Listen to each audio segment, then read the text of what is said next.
But I want to start out with this whole notion about the voz profética or the prophetic voice.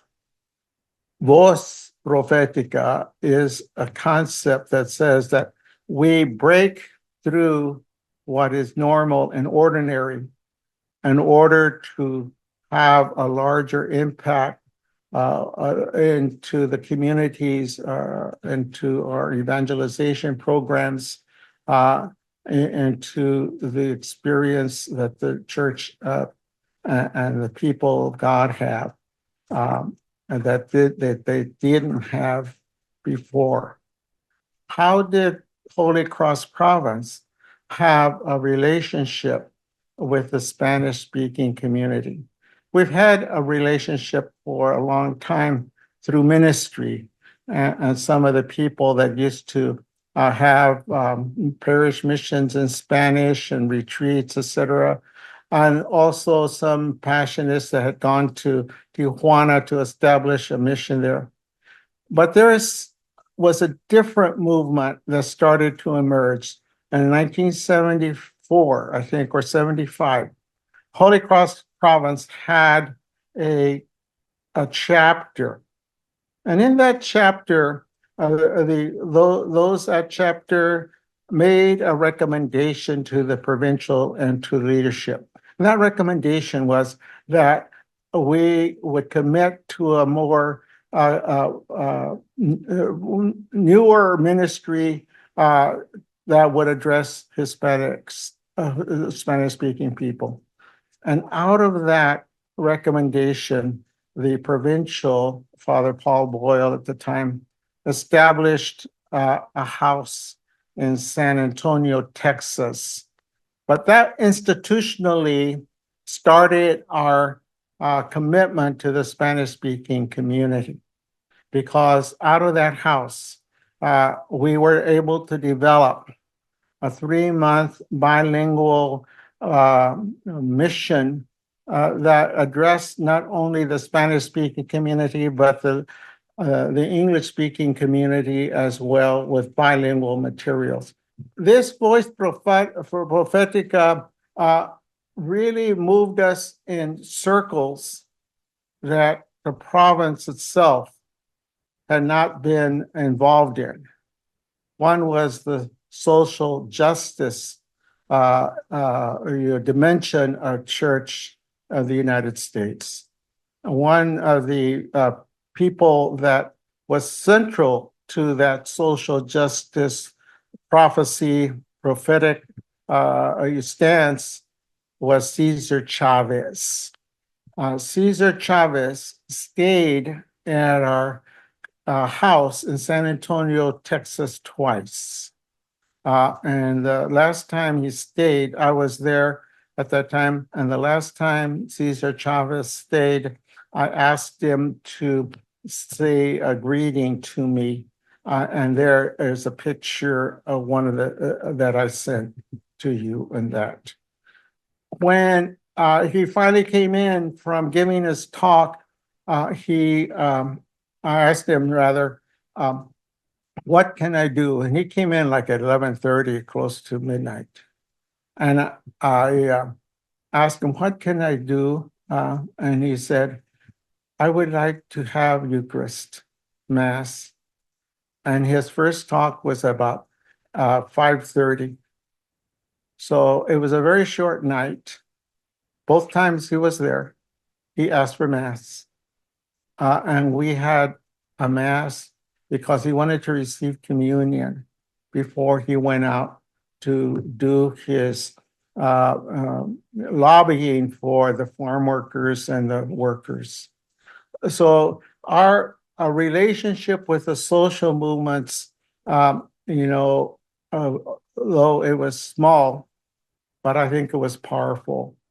So all of these are institutional commitments that we have made because of our desire to bring evangelization and to bring our sense of faith to a people who often find themselves outside of the church or outside of the opportunities that the church offers us.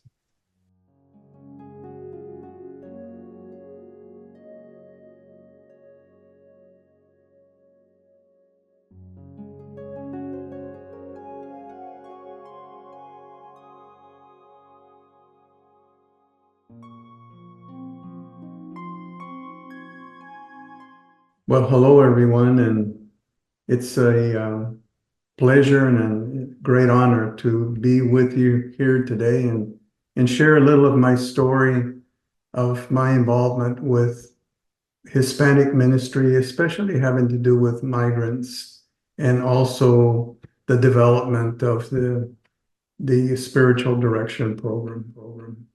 I guess my journey starts in 1975 when at 26 years old, I was recruited to be a catechist, teach Old Testament to sixth graders. And it was in English. But my first class, which had like 15 children, six were recent immigrant families or children from recent immigrant families from Mexico, and they spoke no English. It was a challenge because I wasn't prepared for that. The following year, I taught again, and the ratio was now 50-50. The area that I was in, uh, the uh, the war in El Salvador, Guatemala, Mexican. I mean, it was a big influx of immigrants in the area. 1975 to 85, I consider my formative years because I was trying to respond as a young adult to how I could help. And I realized that I needed formation. So I took every course that the diocese could offer, uh, anything that would help me in my formation. And I quickly realized that I was privileged because I was able to take this formation in English. But the people who wanted to help, who were willing to go for formation, couldn't do it because it wasn't in their language, which led me through a journey of taking a lot of these workshops and presenting them in Spanish. I quickly discovered that most of my time was spent to listening to the hurts and suffering of the people. It pained me to hear these stories. And I realize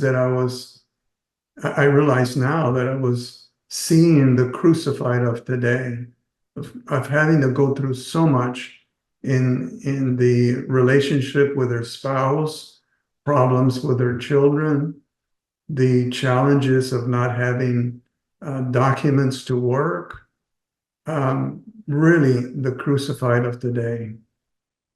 I made a transition from pastoral ministry in a parish to retreat ministry when I was invited to take part at a retreat house that was run by the Oblates of Mary Immaculate. I was very disappointed when the Oblates had to close the retreat center. And we had to stop the work we were doing, both in retreats and also the beginning of the spiritual direction program there. But I ended up at Holy Name Retreat Center first as an administrator, filling a position that was needed there. But with the help of Father Joe Moons, I was able to again focus on retreat ministry to the Spanish speaking. Impressive to me was how the people were responding to the retreats. We had ongoing retreats to for men and women, for couples, for young adults. And with so many years have gone by, the majority of the participants in these programs are recent immigrants. They continue to seek growth in spiritual development. And it's been exciting to see the growth of the spiritual direction program. No, I was following the footsteps of other passionists who had worked Hispanic ministry. And many people have asked, well, what's the difference? What happened to make it more people responding on a regular basis? But the difference was that I was able to dedicate full time into the development of the ministry, of going out into the community, making contacts, seeing what the needs were and responding to the needs. So when I started at Holy Name Retreat Center, we were the only retreat house offering programs in Spanish and formation as spiritual guides in Spanish. Today, the diocese and other retreat houses are offering programs in Spanish. But Holy Name continues to be the leader, the standard that others are trying to follow. I feel very proud to have been part of the development of the programs that are ongoing. I feel very confident that the leadership there in the hands of Cesar Prada and Father Alfonso will continue to be beacons in our diocese to help the migrants and the Spanish speaking on their spiritual journey. I'd like to thank the Passionists for their confidence and for their support in allowing me to be part of this ministry.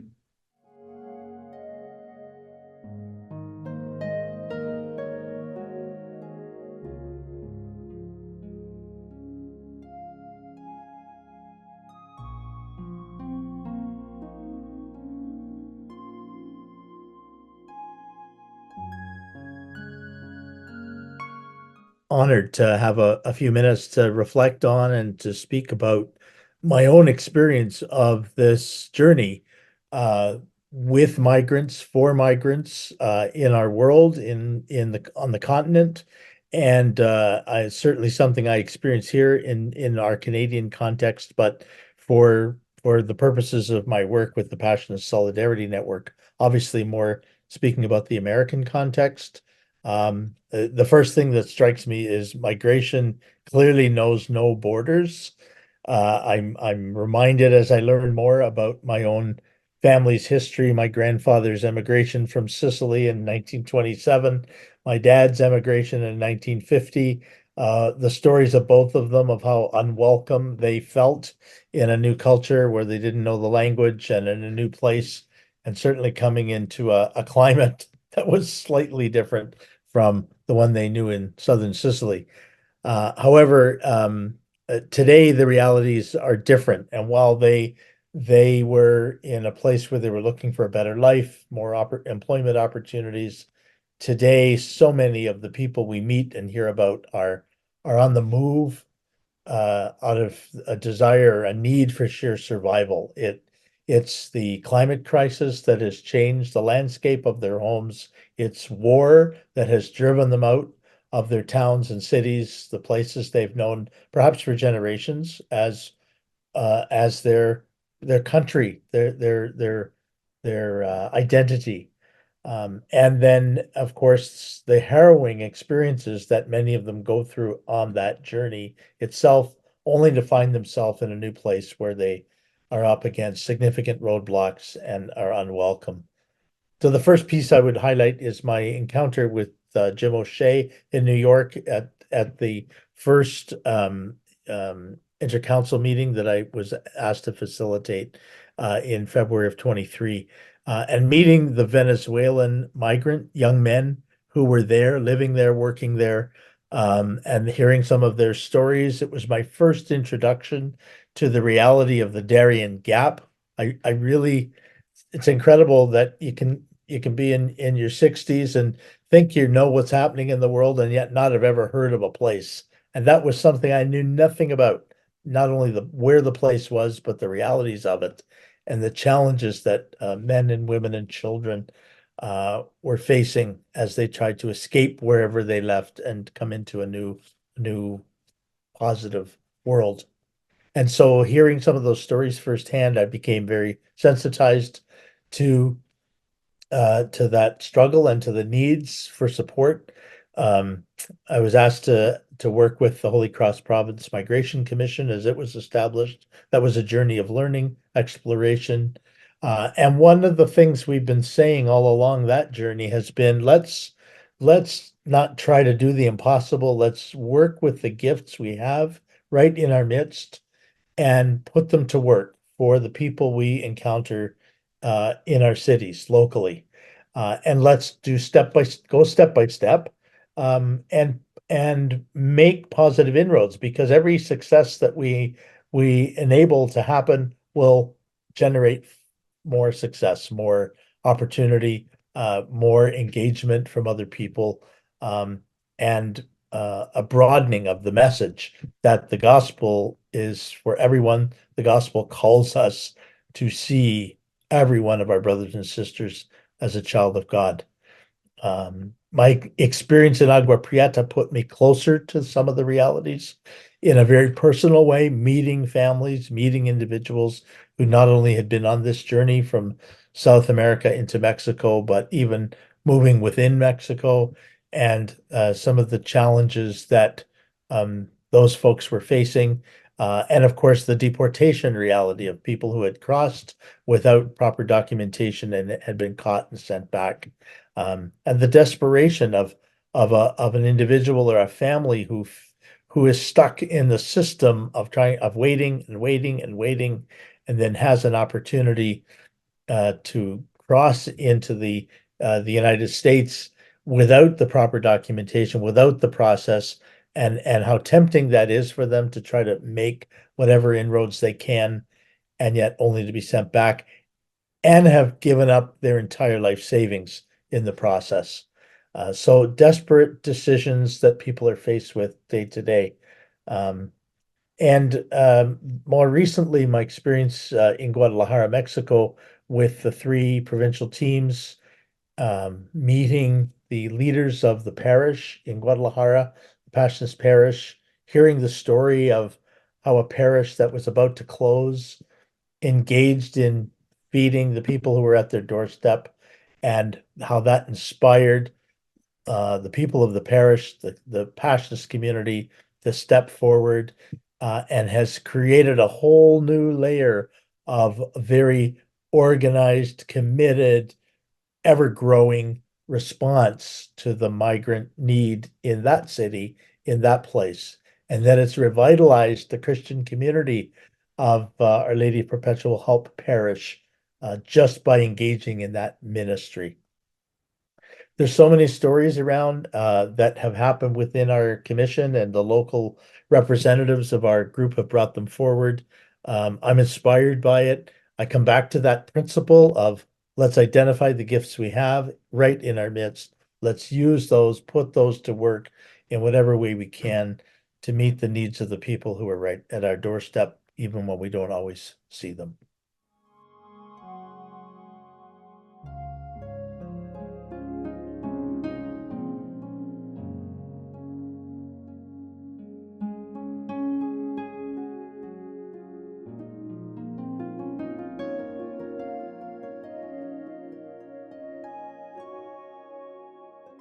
I'd like to talk about two things. One is the parish where my daughter went to school right here in Phoenix, St. Jerome's. Today, St. Jerome's is a 98% Hispanic church.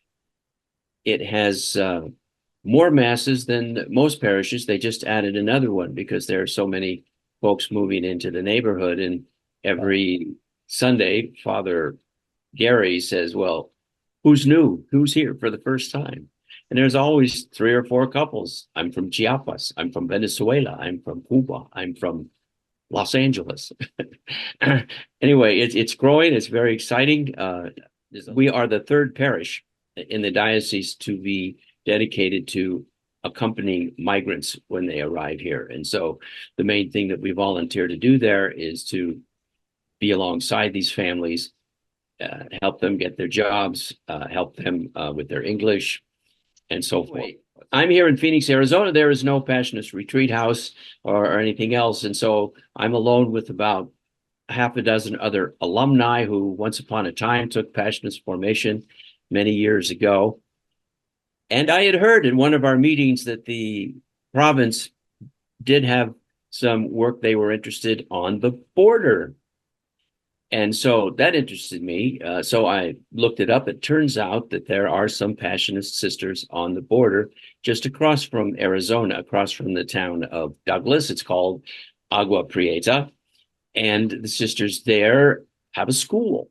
And okay, I want to visit it. So I called the provincial sister Mavi, who introduced me to the school principal, one sister Terry. We did some emails.